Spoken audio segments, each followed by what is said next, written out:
খোয়াইজার অন্তর্গত রামচন্দ্রঘাট বিধানসভা কেন্দ্রে পূর্ব রামচন্দ্রঘাটে বিপ্লব নম সেন দীর্ঘদিন ধরে কিডনিজনিত রোগে ভুগছিলেন। এই হতদরিদ্রের বিষয় জানতে পেরে জনপ্রিয় বিধায়ক পিনাকি দাস চৌধুরী তাহার বিধানসভা কেন্দ্রের বাহিরে গিয়ে নিজের বেতন ভাতা থেকে 50,000 টাকার চেক তুলে দিলেন অসুস্থ বিপ্লবের হাতে। প্রতিনিয়তই মানুষের পাশে দাঁড়িয়ে এবং সাহায্যের হাত বাড়িয়ে দিয়ে কাজ করে যাচ্ছেন বিধায়ক মশাই।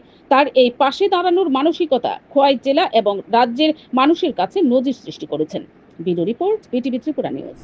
আজকে আমরা রামচন্দ্রঘাট বিধানসভা খোয়াই জেলার অন্তর্গত এখানে উপস্থিত হয়েছি। ইতিমধ্যে আমরা জানি বেশ ভালো দিন ধরে বিপ্লব কিডনি জড়িত রোগে, কঠিন রোগে আক্রান্ত হয়েছে, অত্যন্ত গরিব। যাই হোক, এই জায়গায় ওনারা ওনাদের মতো করে চেষ্টা করছে, কিন্তু অলরেডি ডায়ালিসিস চলছে, সরকারিভাবে সেটা হচ্ছে, কিন্তু তারপরও এখানে টেম্পোরারি চ্যানেল গলাতে পারা হয়েছে। পরবর্তী সময় ডাক্তারের যে সাজেশন, এটা পার্মানেন্ট একটা চ্যানেল করতে হবে। ওর মাও রয়েছে, আম্মাও রয়েছে, বাবাও রয়েছে।